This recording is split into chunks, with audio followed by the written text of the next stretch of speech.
Alrighty there, folks. My name is Mr. Matthew Larson, getting ready to give you a brief and a bit of an oversimplified version of modern Iran.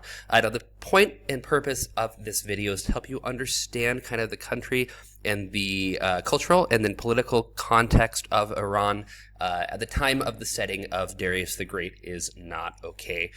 So hopefully by listening and watching this video, you'll have a better understanding of Iran, where the way they kind of think in Iran, the way the government's set up, and how that is heavily influenced by the culture of the country.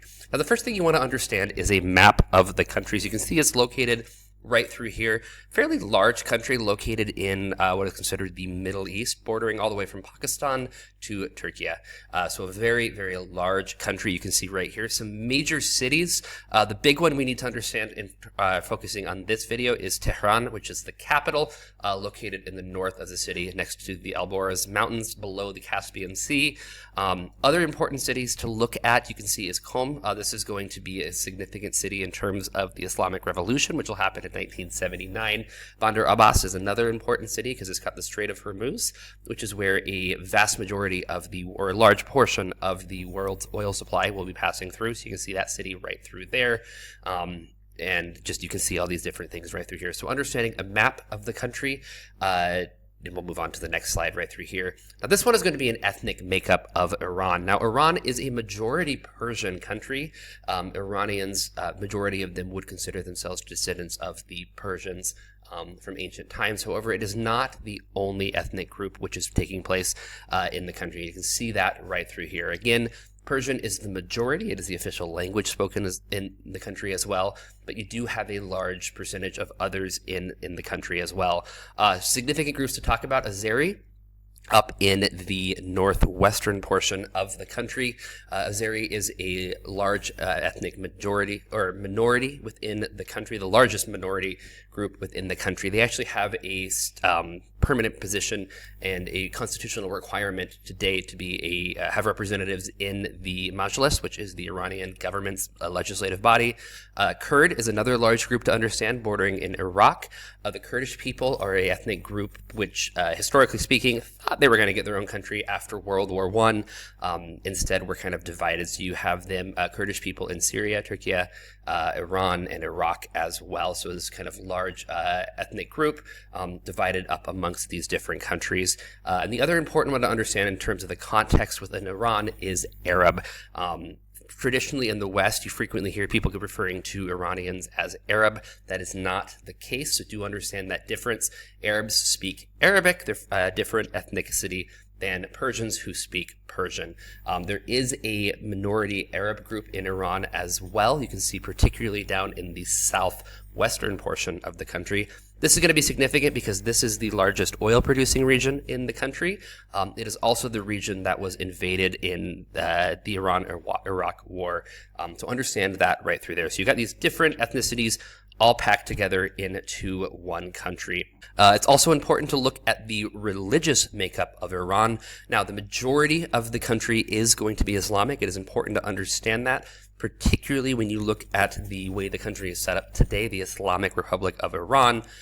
So majority of the country is Shia Muslim. However, there are large other groups within the country. There is a Sunni minority taking place in the country, so Islamic, but practicing a different form of Islam compared to the rest of the country. You also will have a Christian population, a very small Christian population. You can see that symbolized by the cross on the map. Primarily the Armenians who are in the country as well, ethnic Armenians. You will also have a very small Jewish population, and you will also have a very small Zoroaster population within the country as well, an ancient religion taking place and originating in present-day Iran. Now, historically speaking, we need to understand Mohammad Reza Shah, which is this man right here on this video. He was going to be the king of Iran, and he was authoritarian. He believed that he was the almighty, all-powerful leader of the country, and he kind of ruled by an iron fist. He was closely aligned with the West, meaning the United States, and Europe. The British brought him back to power after he was kind of removed by Mossadegh in a popular uprising. He came back, was really propped up by the West because he was friendly with the West and trading with the West as well. He was not incredibly well liked in Iran, particularly in the 70s, leading up to the start of the revolution. He had a secret police called the Savak. The Savak were the secret police who could really go about and enforce his will upon the people. So if something was going against his reign, he would use the Savak to control and to maintain power. This group is particularly important because they are not well liked, and it is going to be their violence which is kind of going to ultimately spark the complete and total overthrow of his reign. Another important man to understand is Ayatollah Ruhollah Khomeini. He is going to be a Shia cleric. He is going to be the founder of the revolution and the first leader of the Islamic Republic of Iran. Now, he is going to be born and raised in Iran. His father was killed when he was very young, so he wasn't raised with a father. Comes up, becomes a teacher, an educator, a very well-known lecturer, and a very well-known thinker within Iran. He publicly opposes the Shah and the Shah's rule. In 1964, he is going to be exiled from the country as a result of that because they felt he was a threat to the power. Rightly so. We can look in history's context of 2020, looking back and seeing that that's a lot more clear. Hindsight 2020, we can see that right through there. He is first going to move to a Shia holy city in Iraq, and then ultimately he is going to end up in France. He's going to publish his writings and his lectures, and those are going to be smuggled back into Iran on cassette tapes in different ways as well, so that his viewpoints can still be influential within Iran. Obviously, the Shah did not like this. The Savak did not like this. However, he was able to do it, and he was very, very powerful within Iran, probably the most powerful figure in the country, even though he wasn't physically in the country, outside of the Shah.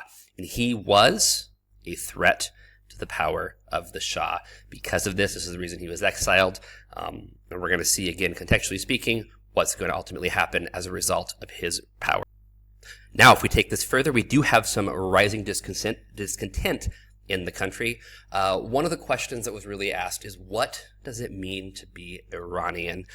So with the Shah and his close alignment with the West, he was implementing a lot of, quote, modernization techniques within the country. But a lot of individuals, particularly some of the more conservative individuals, felt that this was challenging the traditional norms of Iran, kind of felt that Iran was losing some of its cultural past. It's a very rich and very ancient culture. They felt that because of these modernization techniques the Shah was bringing in and these things he was doing, Iran was kind of losing its traditional method and what it really meant to be Iranian. So this is something that's important to understand, and this was a largely discussed topic within Iran at the time. We are going to also have protests against the Shah starting to take place, and it's an interesting thing when you look at that group of people. Those are not individuals you would likely see working on the same goal together because politically very, very different. You've got students traditionally in virtually any country. When you have a large protest against a leader, a revolution, students are going to be involved. You've got leftists. Again, this is in the context of the Cold War.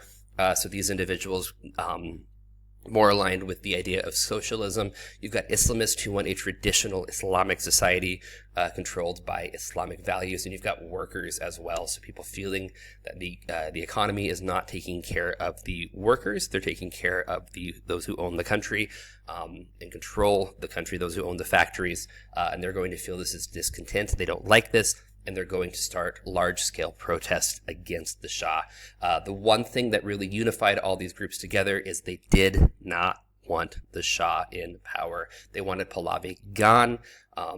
What they wanted to bring in was obviously going to be different, but the big thing they had all together was they did not like the Shah. That brings us to Black Friday, 1978. This was in a square within Tehran, the capital. A large protest. The Savak came in, opened fire, and a large number of protesters were killed. 30 members of the police force were also killed. The smallest estimate of numbers of individuals killed was 64. The largest was much higher. Originally, Western media came out and said 1,500 or 15,000 individuals were killed. That number seems incredibly high. We don't know the exact number of people who were killed. There's different estimates depending on who you're looking at. But the fact of the matter is there was a peaceful protest going against the Shah. the military police, the Savak, came in and they opened fire. Now, this is significant because this is kind of the spark in the powder keg, so to speak, that ignites the revolution in Iran, which ultimately topples the regime of the Shah and brings about Khomeini and his rule into power. So Black Friday, significant event in Iran's history. Pahlavi is going to leave the country January 16th, 1979, and this signals that the regime is about to fall and that change is inevitable. You do not flee a country if you are in power. You flee a country when you are about to be toppled and you are worried about your life. So he is going to leave Iran on the 16th.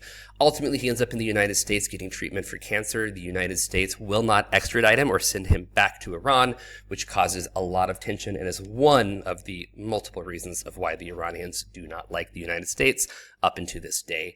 Supporters of the revolution demand that he come back to face trial for face accountability for the crimes that he committed while he was a leader, particularly Black Friday and those individual events. Khomeini is going to return on an Air France flight February 1st, 1979. You can see the picture right through here, and there are large celebrations around the country because this signals change. It signals that there is a new regime coming into power, and that it is really going to be about the people versus the Shah. Again, he was a very large influential figure within the country. His writings, his lectures were getting into the country. People were well aware of who he was. He comes back to the country and he is celebrated. He is declared the leader of the revolution. So it's this triumphant return of the leader coming back into the city. This is how it's felt across Iran. Very, very happy day for those who were opposed to the Shah and wanted him gone. Now, the Islamic Republic will be established. It's going to be guided by Shia Islamic values. So I'm going to put the word values in quotes right here because there are scholars who would argue that modern Iran does not actually practice those values. However, the ideas of Khomeini, they're going to be the ones that are going to be discussed and brought about within the constitution and the founding of the country. One thing that's important to understand is the hijab, the head covering over the hair of females, is going to be seen as a symbol of the revolution, and therefore it is mandatory in public. Now, this, you might remember recently, the Masa Amini protest taking place in Iran over the hijab law and her untimely death under the secret police of Iran, the morality police, not the secret police. But the hijab is going to be seen as a symbol of the revolution. Therefore, it is considered mandatory in public. Women are required to cover their hair in public in Iran. Non-Islamist papers are going to be closed, so newspapers are going to be taken and shut down if they are not Islamist, so supporting the ideas of Khomeini. So he's going to take away the free press, and you can see that right through there. Homosexuality is also going to be punished by death. Now, this is going to be particularly important in terms of the context of the text that we are going to be reading. But it's important to understand the differences considering with what Khomeini is bringing into power and what's traditionally going on in Iran. Traditionally speaking, homosexuality was accepted in Persia. It was not seen as something that was completely wrong and immoral and should be punished by death. So Khomeini is going to come about and change this, just kind of shift in some of the cultural traditions within the country, and that is important to understand when we're talking about the context of the book. Contemporary speaking, economic issues in the country. So we're looking at some of the problems we're talking about with Darius when he comes into Iran. Economic sanctions are very prevalent in the country. The country's economy struggles as a result of this. Inflation is incredibly high. So the value that you have for your money doesn't go for as far as it used to because of the role of inflation. These are largely tied to economic sanctions as well. Unemployment rate is high. So unemployment, again, is those who are looking for a job and cannot find one. So you have a large level of inflation, so your money is not going as far and you can't find a new job. That's going to cause some tension, and you're going to see that as well. Brain drain is very prevalent in Iran as well. So people, educated individuals are leaving the country to work elsewhere. Again, not helping in terms of financial speaking of the country. You have individuals who have to leave in order to get their job, and that's going to hurt a country down the road. And lastly, gender inequality is very prevalent in Iran. I kind of touched a little bit about this in terms of the hijab law and the requirement of women to cover their hair in public. In terms of the role of women is significantly restricted. Within Iran, males are considered the dominant sex, dominant gender within the country, and women are not treated as equal. So you're going to see this influence as well, and you're going to see this throughout the text. Comments or questions, please do let me know. I hope this helped answer some questions, give you some understanding of Iran. Questions, let me know. See you later. Good luck.